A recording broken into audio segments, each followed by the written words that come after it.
Maggie, the One-Eyed Peregrine Falcon, A True Story of Rescue and Rehabilitation by Christy Goveberg.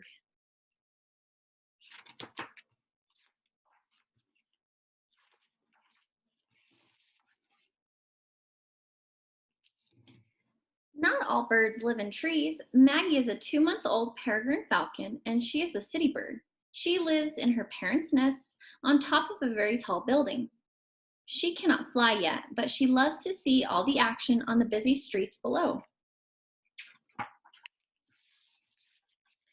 Maggie watches her parents dive through the sky to catch food. Mostly they hunt for pigeons. Sometimes they get other birds too. Maggie's parents bring the food to the nest for Maggie to eat. Yum! With her tummy full, Maggie exercises. She takes little jumps along the ledge while opening and closing her wings. When the wind blows under her, she lifts into the air. This feels right. Maggie is almost ready to fly.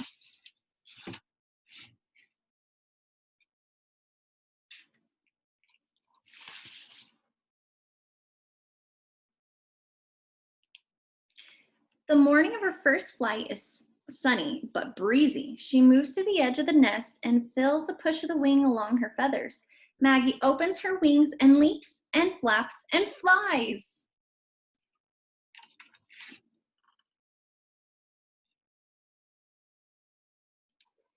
Her heart races. Sounds of the city swirl around her. She soars to the top of a construction crane and lands. There, she watches smaller birds fly below. She dreams of catching her own food. 2 days go by. Maggie practices flying. She leaves the nest to explore. The sun warms her as she glides past buildings. A strong wind lifts her. Maggie starts to turn, but she is pushed sideways by the breeze. Suddenly, in front of her, there's a building. It is so close, too close. Crash! Maggie tumbles downward. She falls fast. She cannot stop.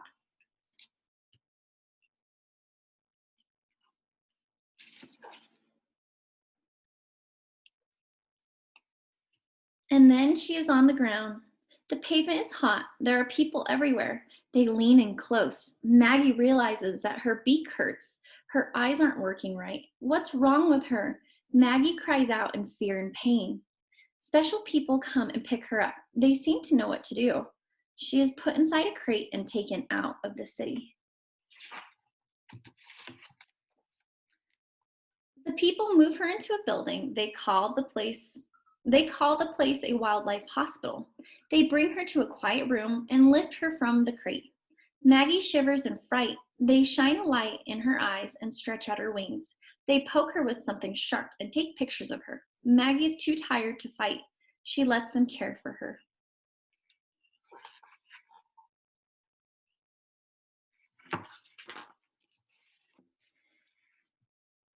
Days pass and the doctors keep checking on Maggie. She learns that her left eye was damaged when she hit the building, plus the tip of her beak broke off. Luckily, the x-ray shows that she didn't break any bones, and her beak will grow back as good as new. But the doctors are worried about her eye. If it doesn't get better, they will have to remove it. If they remove it, Maggie can never return to the wild.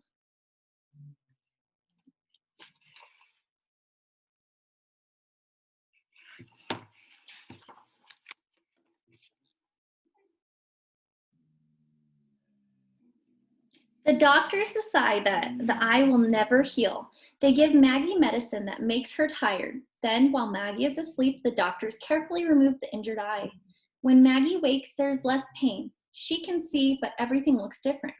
Maggie is glad that the pain is gone, but she misses her parents' nest. She misses being outdoors. Outside feels much better than inside.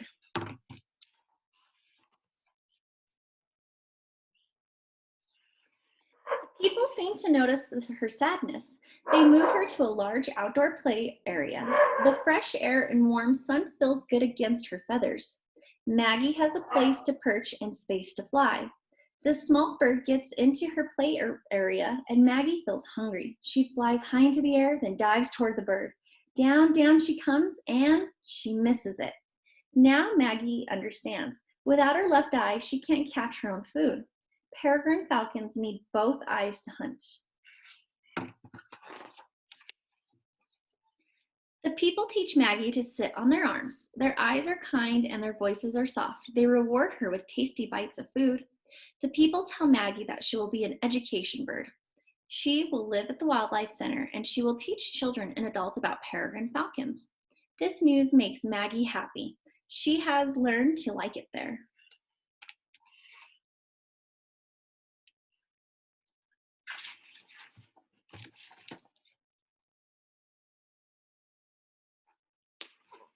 One day, Maggie is taken to meet a group of children. They are loud and wiggly, but they become quiet as soon as they see Maggie. An adult tells the story of Maggie's life, and the children learn why peregrine falcons are important. They admire her feathers, her eye, her talons. Maggie has become their teacher. Thanks to Maggie, these children and their parents are learning to respect nature and, more importantly, to protect it. Maggie has become an education bird, and every day she will spread the word.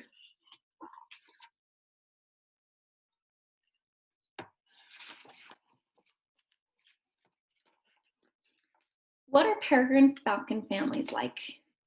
Peregrine falcons find their mates when they are 1 or 2 years old. They usually nest together for life in or near the same area. They are known to be attentive, careful parents. Peregrine falcons lay 3 or 4 eggs each year in late March or early April. The male and female both incubate their eggs, sit on them to keep them warm, and both take turns hunting for food to share. Overall, the female does more of the incubating while the male does more of the hunting. The eggs hatch about a month later. It takes around 6 or 7 weeks for young falcons to begin to fly. Even after they learn to fly, the parents still bring them food until they can catch their own, about 6 weeks later. Tell me more about Maggie and her family. In 2002, Maggie's parents laid eggs in a nest box on the 21st floor of a building in Richmond, Virginia. The next box was placed by wildlife biologists to encourage peregrine falcons to make their home there. Since then, this pair has produced dozens of chicks. Some of their chicks have been moved to other cities and national parks to create self-sustaining areas where peregrine falcons live. The Virginia Department of Game and Inland Fisheries has worked hard to bring the story of Maggie's parents to the public so people can learn more about peregrine falcons. People enjoy the department's live Falcon Cam blog posts and a fledge watch when the falcon chicks are about to fly. To learn more about Richmond falcons, visit blog.wildlife.virginia.gov/falcon-cam. As for Maggie, her story occurred in 2014 when she hit a building and injured her eye while learning to fly. She was rehabilitated at the Wildlife Center of Virginia. Due to her injury, she now lives at the Wildlife Center, helping to educate people about the recovery and management of peregrine falcons. Why is Maggie named Maggie? Maggie was given her name by Amanda Nicholson, director of the outreach at the Wildlife Center of Virginia. Amanda chose the name Maggie to honor Maggie Lena Walker, July 15, 1864 to December 15, 1934, an African-American businesswoman, teacher, and an example for people with disabilities who lived in Richmond. Walker was the first female bank president to charter a bank in the U.S., and she wanted to make improvements in the way of life for women, especially African-American women. Peregrine falcons choose a nest site, lay their eggs, hatch in a month, growing up, first flight at 6 weeks, learn to hunt, and mature adult 1 to 2 years.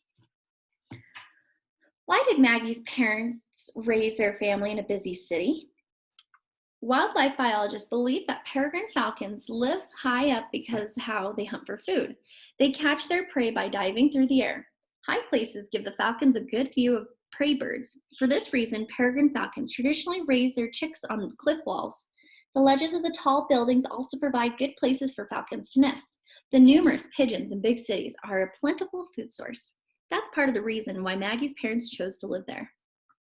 Sometimes wildlife biologists, private peregrine conservation groups, and raptor centers bring young peregrine falcons into big cities and into certain natural areas on purpose. This is called hacking. The hope behind this method is that the falcons will return as adults and build their own nest there. Hacking gives falcons more places to live, which increases their population. Maggie's parents were hacked in Richmond, Virginia, another reason they chose the nest in the city. Where else do peregrine falcons live? Peregrine falcons are among the most widespread birds in the world. They are found on all continents except Antarctica, and they can be seen in all 50 US states. Some peregrine falcons migrate or fly south for winter, and some don't.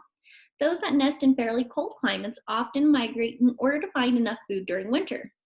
Peregrine actually means wanderer or pilgrim because those that migrate will cover thousands of miles on their journey. Falcons that nest in warmer climates often don't migrate because food is available year round. How do peregrine falcons catch their food? The peregrine falcon is the fastest animal on the planet. It can reach speeds of more than 200 miles per hour. Peregrine falcons use that speed to hunt other birds. The falcons fly high in the sky, and when they spot their prey, they put their wings straight back and dive downward. The dive is called a stoop. It begins as high as 3,000 feet above the prey. The falcons strike their prey feet first, then they loop through the air to grab the prey as it falls.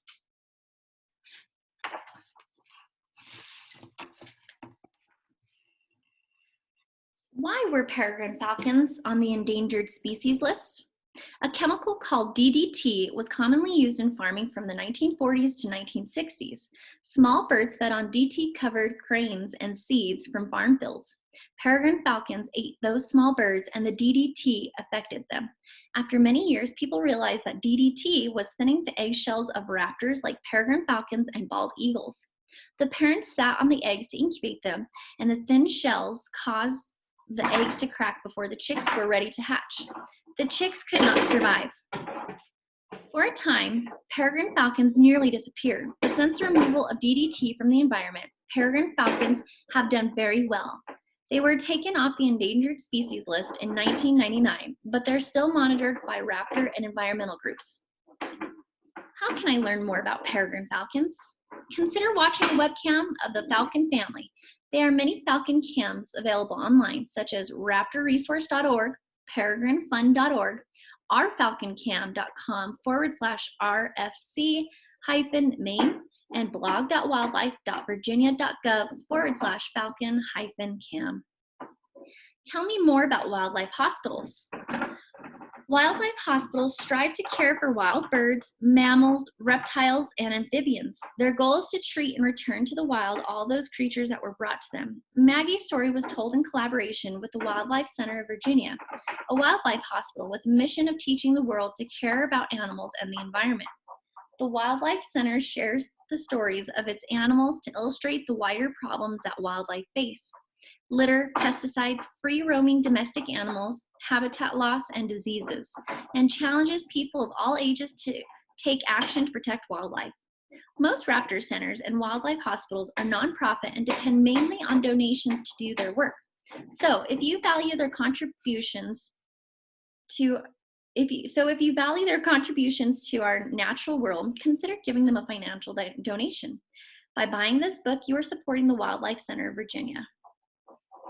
About the author, Christy Goldberg loves nature and wildlife. Her first book, Esther the Eaglet, a true story of rescue and rehabilitation, was written after an injured eaglet was rescued on her parents' land. The second story was inspired by Maggie, a young peregrine falcon who was injured while learning to fly. Maggie is now an educational bird at the Wildlife Center of Virginia. A portion of the profits from each book sold will go to Wildlife Center of Virginia. Christy has written 3 children's books. She spends her free time with her family.